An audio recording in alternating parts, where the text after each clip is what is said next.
Hello, everybody, and welcome back to Soul Focused Radio. This is your host, Martin Friedman, and I am joined by our Vice President and Senior Consultant, Dustin Washington. Dustin, how are you, my friend? Hey, what's up, Martin? Good to be back with you, bro.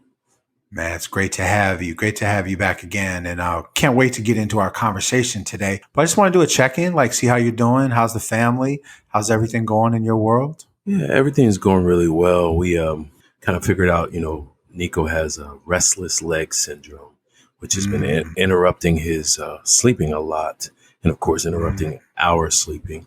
But I think we've found something in the short term until we can get him over to Children's and get a sleep study done. We found some stuff that help getting him to sleep.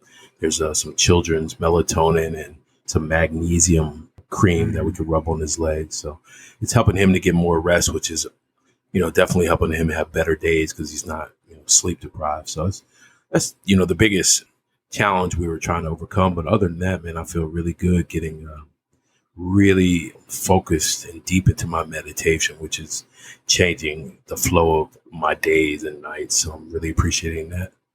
Yeah, I bet you are, man. And that's, I'm really happy to hear that because I've been definitely feeling for that little dude, just thinking about how, when you're 3.5, you're supposed to be just sleeping like a log, right? And you're not supposed to be tired during the day, but dealing what he's dealing with, must be really challenging for him to just comprehend it and put it all together, Yeah, it's funny because when he was younger, we thought it was just growing pains, and right. as we got saw the pattern continue, explored it more, really talking with his pediatrician, kind of found out what it was. So it just changed, the scope of the thing. But what's interesting with it too, Martin, is Nico. So, but for those who are listening who don't know Nico, he has a zest for life. He doesn't want to go to sleep because there's so much interesting. He's like, this is why I came down here to experience this stuff. That's and right. so, also dealing with just that natural expression of his in terms of wanting to capture every moment. Right. Yeah. Exciting to watch him grow up. And your other little one turned 1 just a couple of days ago. Yeah. It's crazy. It feels like that was just yesterday, but Elijah's becoming a big boy. It's funny. It's crazy how all 3 of my kids have different personalities. Elijah and Kaylin are a little more alike than, Nico. Nico's just, fire and passion all the way through and through. But Elijah's like, if you went to the store and looked for a box of love and you took it home and you opened it up, just pure sweetness, you would open it up and be Elijah in that box, man. He's just the sweetest little boy. That's beautiful, man. That's really beautiful. Well, I love seeing the videos. It's definitely hoping for a time when, I don't know. We keep talking about post-COVID. Who knows when post-COVID is going to be, if we're going to have a post-COVID. Yeah. Really, sorry to sound like a downer, but I'm definitely starting to wonder, the more I learn about this vaccine, if the efficacy is really there for us to, see a huge reduction in cases in the next 6 or 8 months, which is what I know I've been hoping for. But I may have to just put my mask on and head out there one of these days, just so I can see those little guys, Yeah, Martin, COVID's not going to go away. It's going to be with us. We're going to have to treat it like the flu. But what's fascinating is I was talking to Meg last night, by this point, we would typically see 65,000 national cases of the flu, but we've only seen 1,000 across the nation this year. And so it's really fascinating how the universe is working with us, right? I think there's a lot to extrapolate from that reality. Right. Yeah, well, I'll tell you one thing, I haven't been sick since COVID hit. Now some of that's staying home and not being on planes all the time, but I have gotten on planes a few times and I've driven and been in, rest stops and gas stations. And I definitely don't just sit at home. I go out every day down here, every day. I'm around people. I'm on the beach, without my mask on and stuff. Or excuse me, I'm on the beach, but I usually have my mask on. They don't have their masks on. Most of the people on the beach don't have their masks on is what I meant to say. But I've been wearing my mask, pretty much all the time. I've been really trying to take care of myself, get more sleep. I lost weight. I take elderberry zinc for immunity, stuff like that. And I haven't been sick in, coming up on a year. And I can't remember the last time I went a year or more without even a cold or anything. Yeah. I haven't had anything, man, nothing. Yeah. And one of the things that's let me know is how dirty of a world we live in, how contagious of a world we live in, even pre-COVID, because I wasn't wearing a mask and I was on planes all the time and I was getting sick on a pretty regular basis. So it's letting me know like how much stuff I've been taking in, how much, bacteria and stuff I've been taking in even pre-COVID through my lungs, Right, right. So yeah, man. So speaking of what is happening currently, you and I talked, we've talked a lot over this last week, ever since what happened in the Capitol happened in the Capitol. And I'm purposely not naming it because I think it was all different kinds of things, but all the names we've seen, from the very mild protests to uprising to sedition, which is just below treason, to riots, a lot of conversation about white supremacy. And, we've had conversations and I was like, you know what? I really want to do a podcast with Dustin where we continue our conversation about ego, and how ego is specifically showing up in all aspects of this, right? I know that when I was watching what was happening, I mean, so many thoughts were going through my head, of course, what if this was Black people, all that kind of stuff. And just looking at the faces of these 99% white people, probably a lot of them, around my age in their 50s, 40s, 50s, 30s, 40s, 50s, around there, 60s. And just thinking about like what is going through their heads, like what is happening for them right now, that this felt like a good idea. You know what I'm saying? I think that's a really good question, Martin. So, of course, Martin, we can take off the table. We know because of the nature of racism and the violence associated with racism that if that was people of color that were storming the Capitol, engaging in insurrection, however you want to define it, we know that there would have been a much more martial, violent response to that energy. We know that. We put that off the table as we engage in this conversation. And I think, Martin, one of the things that's really standing out for me as I read the news articles about this and listen to the discourse that's happening, the questions were not answering. Right? And what is going on? If you think about that cohort of folks that were at the Capitol that day, that's a certain demographic. We're not, and we haven't asked these questions historically about that base of people. What is really going on? What are they so angry about? What are they feeling? And one of the things where, whether you like them or not, and I'm assuming most people who are listening to our podcast aren't huge Donald Trump fans, but he spoke to something in those people that those of us who consider ourselves to be progressives and want social transformation have not found a way to speak to. And, of course, a lot of what he fed them was things that it would, exasperate racism and violence and all that stuff. But there are issues that they have lifted up that are real issues that need to be addressed as a society. And we haven't found the proper language, for those of us on our, from our, I guess you could say, political perspective. We tend to just look down on those people and dismiss those people. And, because of a lot of their overt, ugly behaviors, I get that. Right. But, I once heard someone say that if we just diss those people and look at them as, the bubbas and ignorant and, they're not that smart and all the white trash and all the stuff that we say about them, well, who's left to go and organize and work with them? The right wing, and the right wing has done an effective job. That's right. Both currently and historically in terms of tapping into that energy. And, what we saw at the Capitol was just a, kind of a natural progression of how this country has been flowing. Yeah. I mean, I agree with you. I agree with you so much. Right. And the number one thing I think that Trump did, and all of the people that are sort of, trumpeting what Trump is saying, like, the number one thing is like, you all have lost something.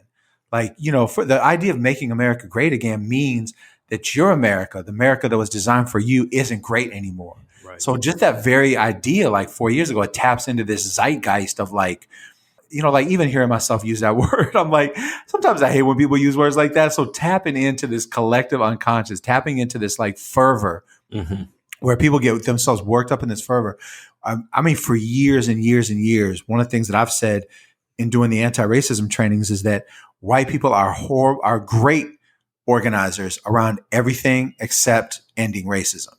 And when you see white people kind of come together the most and bring the most amount of energy into a movement is when they feel like they've lost something. And I think this idea, you all have lost something. They have taken everything from you. And they're what they haven't taken, they're trying to take.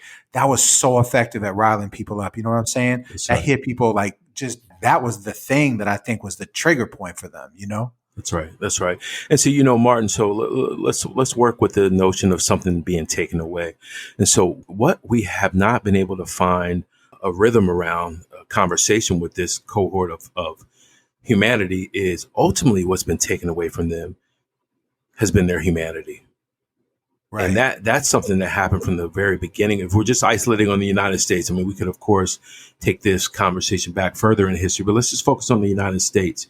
As Right. soon as that group of now what we call white trash, poor white people became white, they gave up so much of their humanity. And as they were giving up their humanity, they bought into this egoic notion of whiteness, which is something that's not, when we talk about racism, we talk about racism as being very real in terms of how we experience it, but it's a construct. It was something that was created. It's not a part of the natural order of life, of the earth, Right. of nature. It's not natural, but it's something that's real. And so as they bought into something that was both simultaneously unreal, whiteness and all the political, so-called benefits from whiteness, they gave up their connection to humanity, their intimacy with other human beings. And so Right.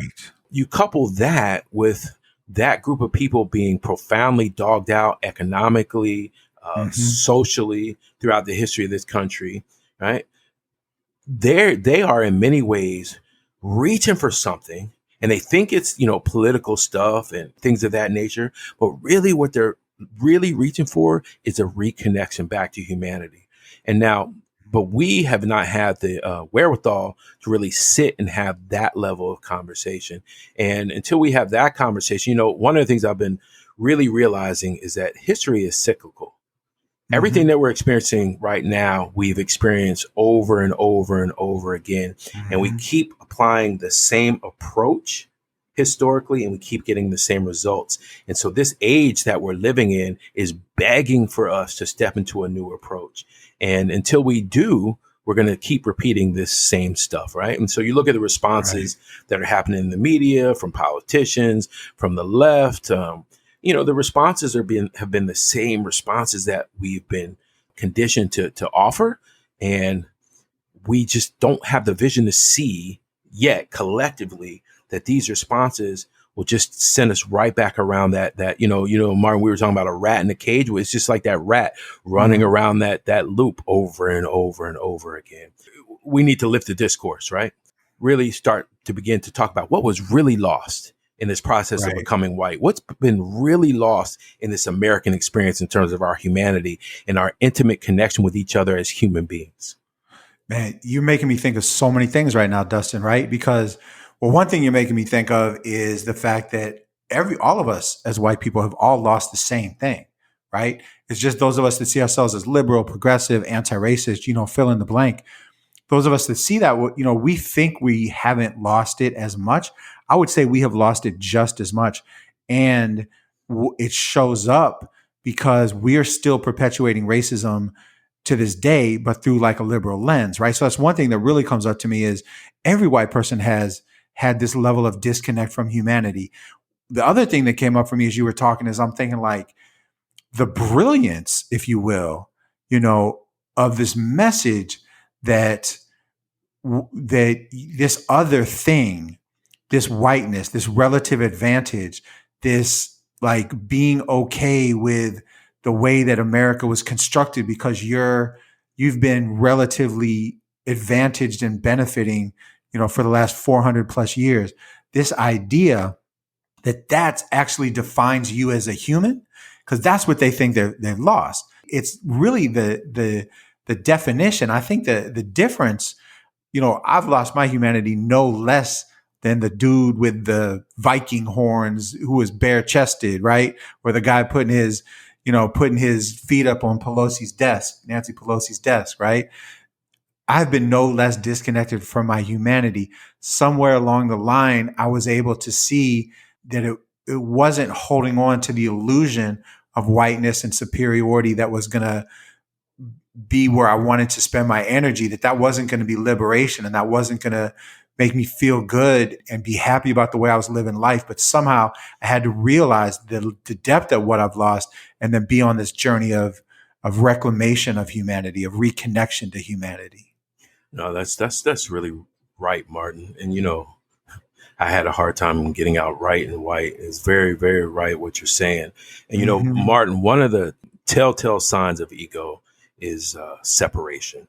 And one of the things you see in the collective body of whiteness is basically you have a left camp, progressive camp, and you have a right wing camp, and they see themselves as very different human beings. And the ego, both the individual ego and the collective ego, thrives off of separation. That's Mm-hmm. one of the designs of the ego construct is to separate human beings and see ourselves as these individual beings instead of being able to really understand that we are all one. And so, we of course do a lot of work with a lot of progressive minded people and some conservative people, and Mm-hmm. one of the things that I see a lot from the progressive side of the fence is looking down on, these people with right wing politics, that they're ignorant, they're stupid, oh my God, how could they be this way? But the truth is, Martin, if we're honest, which is, has to be a key component of ego reduction.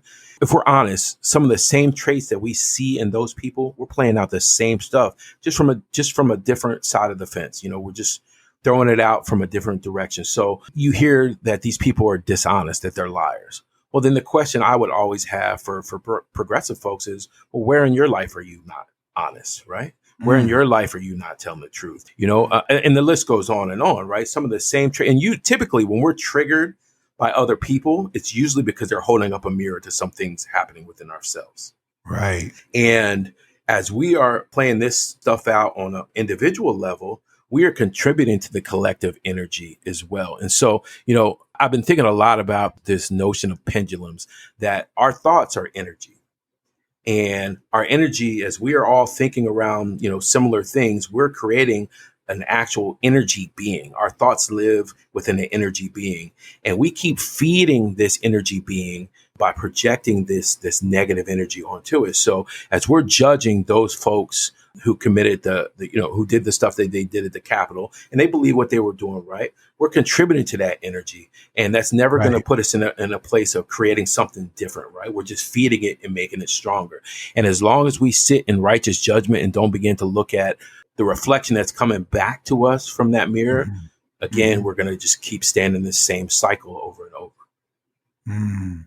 Yeah. So, man, so one of the things that, we have to do, those of us that are white and listening, is we have to step back for a minute and say, what bothers us so much in the people we saw that might still be in us, people that we saw storming. And the other thing that's coming up for me a lot is another trait of ego. And I really want you to to take a second and just make sure that you're defining ego so that, our listeners, maybe somebody's listening that hasn't listened to a lot of the previous ones. I just want to make sure we know exactly what we're talking about when we talk about ego, because it's such a misunderstood and word, and a word used in so many different ways. But I'm also really thinking about the function of ego that doesn't allow us to see ourselves in other people, where we other people all the time. Mm-hmm. And so as like the liberals, anti-racist whites, we're like, basically screw those guys. They're horrible. We're nothing like them. They're the problem. As soon as they're gone, everything's going to be okay. And that's why that's what perpetuates that loop that you talked about, or that pendulum swing that you talked about. That's what I think is really going on. Right, right. So, Martin, let me first say, as we talk about the ego, we're talking Mm-hmm. about what many people would say is the false self. Mm-hmm. The ego is a construct. The ego is not natural to any of us. So the ego will become the sum of these identities we develop over the course of our life, these beliefs, and these messages that we start to internalize from the world. So this whole notion of Dustin and all these narratives and stories and identities, however, whatever identities we're attached to, all that starts to become part of our ego. And you could really think of ego as a dysfunction of the mind, a virus of the mind. That separates us from our true self, which is infinite being, divine soul beings of light. And so, of course, the ego plays out and with a host of different dynamics. We typically tend to think of ego as being arrogant and all that kind of Hmm. stuff. But that's just Right. one small manifestation of ego. Often ego will play out in us making ourselves smaller than or less than. We engage in criticism of other people. We try to impress other people, prove things to other people, seek to be right, to control other people, judge other people. And as you said, Martin, seeing ourselves as separate beings, right? And so, being able to sit on the mountaintop and look down at these other people as being less than you because they're acting out in certain ways. But, the thing I would want to say to our progressive white brothers and sisters who are listening, the honest truth is, from my life experience, I have found it to be more oppressive within white progressive circles than in so-called conservative circles. And I'm talking about on a base level way of relating as human beings, like Mm. when I'm in more conservative areas of the country, conservative white areas, I get on the elevator, people will speak, there's a certain level of warmth. Now they might have some political beliefs and some things that I would profoundly disagree with, but on a basic human level, I find more warmth. And I find that when we engage with them in a real conversation about race and racism, I've seen those conservative folks get it on a heart level, on a feeling level in ways that I don't see progressive people doing. And so I just want to put that, and I'm not saying that to judge anyone, but I'm saying that for all of our listeners to really look at this conversation from a place of self-reflection. As righteous as we might see ourselves being, how are Hmm. we equally a part of the problem, and how much of it our ego will always have us project outwardly? Our ego conditions us to think that the power that exists in our world, the shaping of our reality, is something that happens external. But the truth Right. is, our world and everything in our world starts from the inside out. So this world that we are participating in is a product of all of what's going on within the inside of all of us. No one's immune from feeding the beast, if you will. Hmm. I mean, you're hitting on some really important stuff right here. And one of my first thoughts, like I had a reaction, like when you said that, I'm like, well, I know so many of our white listeners are going to say, well, wait a minute, I've got my Aunt Sally or my uncle, my Uncle Bob or whatever, who, I cannot talk to about this. They're Trumpers, and I know so many, white people trying to do this anti-racist work that feel like just like terrorized by their families, right? They're like, what are you talking about? These are good people and they're better people than us. I could just imagine right now people are like, basically like, Dustin, what the fuck are you talking about? The conservatives in my life are horrible human beings. So what are you talking about? Yeah. Well, Martin, if we took it out of racism for a second, right? So I think about all the men that I grew up with in my family are Hmm. all good men. But if I were to look at patriarchy and sexism, all the men that I've been around played out a lot of patriarchy and sexism. And of course, I Hmm. was socialized within that, and I played a lot of that out as well. And it wouldn't Hmm. be until I started to come to a certain level of consciousness of how I was engaging with humanity, specifically with women, but also, my patriarch was affecting the men in my life. Then I started to make a Hmm. turn into to do things differently. And so those folks who want to look at their Aunt Sally and their Uncle Bob and, sit in a place of judging them, I would encourage them to really look at themselves and ask, what are you doing that's contributing to the collective energy that exists? Right. And until you clean up Hmm. your side of the street, which, when we think about this work is all about recovering our humanity. And so the first step in any recovery journey is let it start with self.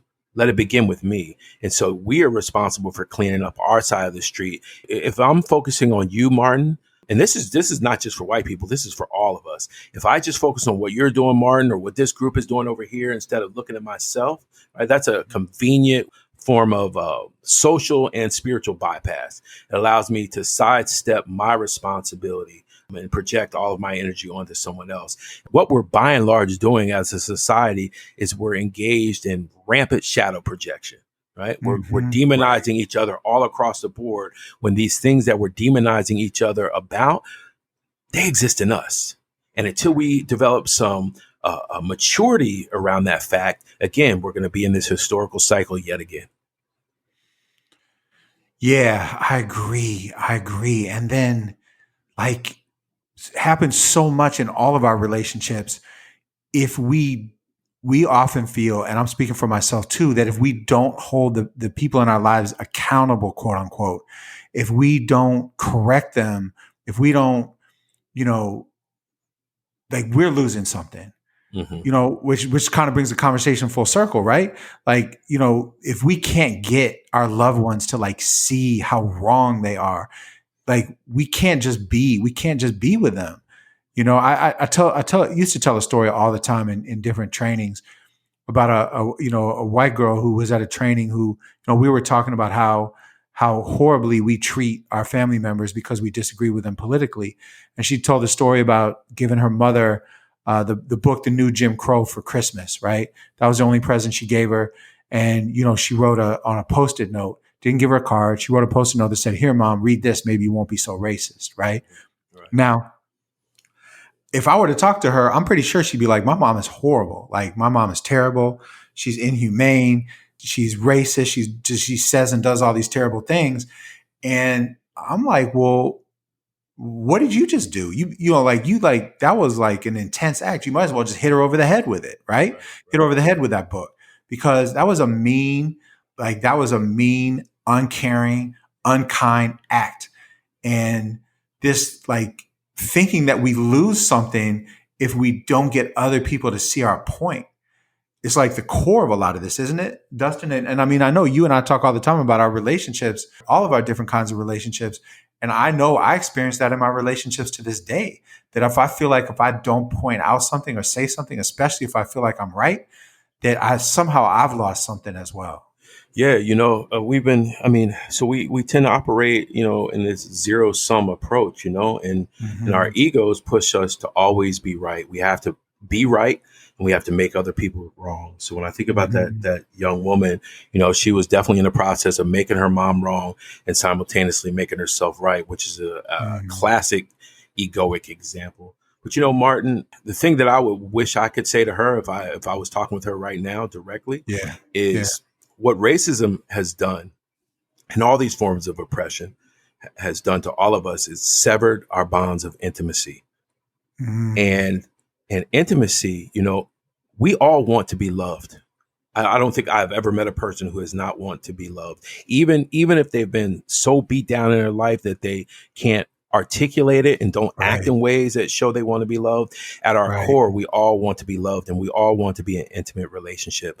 But racism has severed our ability to relate to each other in the way we want to be treated. I strongly would imagine if we took a microscope to that young woman's life, we could find things that we could sit in judgment about and go find a book and throw to her and say, "Hey, read this. Maybe you won't be X, Y, and Z." Right. Right. And Right. so my counsel to her would be to look at, so all the things that you feel about your mom, how much of that is in you? And maybe that's why you're reacting so strongly to your mom. And if the antidote to all this madness that we're dealing with ultimately is love and a restoration of our intimate connection with each other, how do you begin to practice Yeah. that in your dialogue, your discourse with your mother? Because you know what? Intellectually, we're not going to move people. We're not going to move people Right. intellectually. You could be quote unquote right about everything you say. The only way that I've ever been moved, the only way I've seen people move is from a place of love. And we've got to learn how to love each other more and to be vulnerable with ourselves and to model. Like, what would it look like if she showed her mom her journey and shared her journey Right. of working through some of the That's right. things that we could point out about her life, right? That would be a very That's right.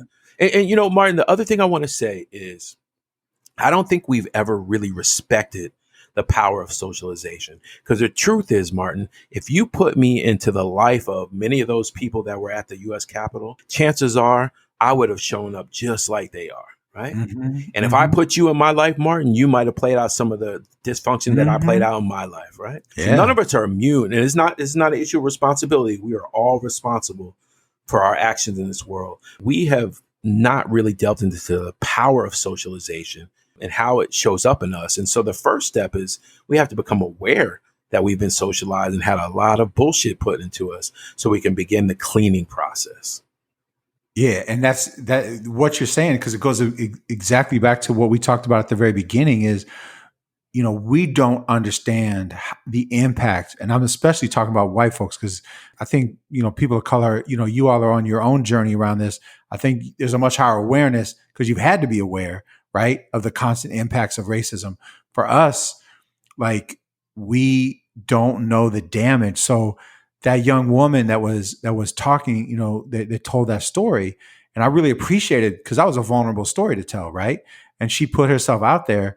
You know that you talked about love, and that's one of the things that I said to her, and I've brainstormed this with other groups of white folks, and people are always like, well, how could you do the same thing, say the same thing from a place of love? Like, this changed my life, Mom. I want to share it with you because I love you, right? And it taught me things I didn't know. I thought I knew everything, right? So we kind of helped her create like a whole thing. And I've also heard so many people, talk about love thy neighbor. And that's what, I listened to some of the speeches when the senators and the Congress people came back afterwards, and they, a couple speeches were about love thy neighbor and love is going to solve everything. But I think the biggest issue is like, the thing with that young woman is I don't really believe she loves herself to the level that she needs to love herself. That's She right. can't show her mom that level of love, because we have to start with, why are we not loving ourselves the way we need to love ourselves? And that's what I think you're really talking about with that socialization and that egoic mindset. The way the ego has impacted us so intensely, all of us, is that it's told us lies about ourselves and made it really hard for us to really be in love with ourselves the way we need to. No, I think you're exactly right. And when we think about the socialization that we all go through, our socialization is counter to us being loving. And so, when you talk about those senators coming back in and talking about love thy neighbor and all of that, that can end up being rhetoric in many ways, intellectual rhetoric, right? Because, if we love our neighbors, then you surely wouldn't be bombing other countries, right? Because we would see those children in Afghanistan or Iraq or wherever, the U.S. is bombing, are no different than our children right here in Seattle or Boca Raton or, New York or Houston, what have you. Right. Yeah. So we say things, but we're not living things. And that's been the socialization of this world. Because the truth is, this current social order thrives off of us being in constant conflict with each other, constant animosity with each other. Right. And so even if we were to think about the storming of the Capitol, so that was one cohort of society, right? One class group, if you will, of society attacking a managerial class group, because those senators and congressmen aren't really the power in our society. But there are folks who are pumping us with egoic socialization who benefit off of us being in constant conflict. And the thing that young woman we're talking about in this story, me, you, everybody listening, the first step for us in love is learning to be love, right? Learning to be love. And so that woman, if she was engaged with her mother from a vibrational place of love, it wouldn't even be so much what she says to her mom, but there's going to be a different frequency that vibrates between the two of them in their relationship that's going to allow for a lot of different conversations. We have yet to cover back to our natural state. Because, going back to the beginning of our conversation with Elijah being a box full of love, that child knows how to love. There's not something any of us need to explain to him right now. Right. The thing that we're going to need to explain to him as he gets older is to counter the messages he's getting from this world, because it's a tremendous flood of messages that are counter to who he naturally is being right now. That's right. So, we're coming to the end of this podcast, but what you're really making me think of is the flaw in that is love your neighbor like you love yourself. But if you don't love yourself, that's a flawed piece, right? Doing to others as you would have them, as they would do unto you. I mean, like the way people treat themselves, I don't necessarily want that from other people. I don't necessarily want people to love me like they love themselves, because I think people don't understand that. So when we're going to do a part 2 of this, I want to go a little bit deeper into some of the ideas that have come up. But that's what I'm really sitting with right now, is that's the flaw, right? Love that neighbor like you love yourself. We don't know how to love ourselves because we've been disconnected from being those bundles of love, like you were talking about with Elijah. Yeah. And, even the do unto others, maybe do unto others should be do unto others because that other is you. And when I start to see that I am you, you are me, there's no separation. Again, that's a process of our egos, because we need to see ourselves as these important beings, but we are one. We are one. Right. And so if I start to do unto others because that is me, so whatever I do to you, I'm ultimately doing to me. Right. Because that karma is coming back. We reap what we sow. Right. But we've forgotten these spiritual truths that were so embedded with our ancestors. And because we've, and I don't want to go too far down the rabbit hole, but this ego-based religion that we get, we've been socialized to forget that we are one. And so, Martin, I need to love you because you are me. That's right. All right. On that note, we're gonna come right back to that, Dustin. But I want to thank everybody for listening today. We always thank you for how much you support us and having the conversations the way we're having them. We want you to check out all of our podcasts. You can find them on the Android platform, on the Apple platform, podcast platform. Soon to come out to some other platforms. Check us out online on YouTube. Check us out at soulfocusgroup.com. Thank you. We want you to stay safe. I want you to stay well. And most of all, we want you to stay soul focused. Peace.